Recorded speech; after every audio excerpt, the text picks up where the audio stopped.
Melihat konflik yang sekarang sedang terjadi antara Iran Israel, kemudian keterlibatan Amerika Serikat dalam konflik ini bukanlah sesuatu yang mengejutkan bagi kami yang berdiri bersama Muhammad Qasim bin Abdul Karim, karena Muhammad Qasim telah melihat mimpi-mimpi tentang geopolitikal dunia yang sekarang sedang terjadi persis seperti mimpinya saat ini. Dan ini akan menjadi bagian dari Perang Dunia Ketiga. Dan untuk bukti, kalian bisa melihat tanggal dari mimpi-mimpi yang telah diupload di saluran YouTube Muhammad Qasim PK milik dirinya sendiri.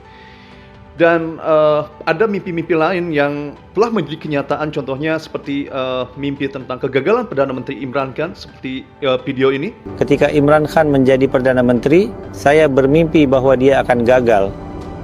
Ya, dan alasan mengapa dia akan gagal karena dia melakukan syirik dan dia melakukan sujud di kuburan, dan karena itu pertolongan Allah Subhanahu wa taala tidak bersamanya. Dia akan gagal karena dosa ini.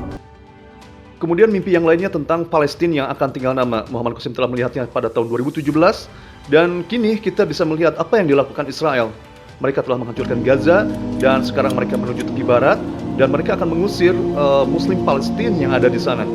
Bukan hanya itu, mimpinya tentang perubahan fisiknya pun sekarang menjadi kenyataan, karena pada tahun 1994 beliau melihat dirinya di dalam mimpi memiliki tubuh yang lebih tinggi, berotot, dan memiliki rambut yang penuh.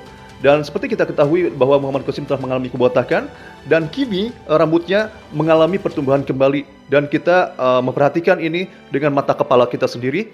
Selain itu, tubuhnya pun bertambah lebih tinggi, sekitar 2 cm, dari 173 menjadi 175. Mimpi-mimpi Muhammad Qasim menjadi kenyataan adalah tanda dari kebesaran Allah, bahwa mimpi-mimpinya benar dari Allah, dan Allah lah yang akan menjadikan mimpi-mimpinya menjadi kenyataan, dan itu tanda bahwa Muhammad Qasim adalah orang yang jujur.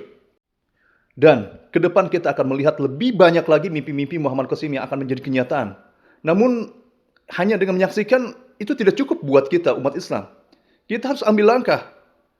Karena akar permasalahan Muslim saat ini adalah tidak menganggap syirik sebagai suatu dosa lagi.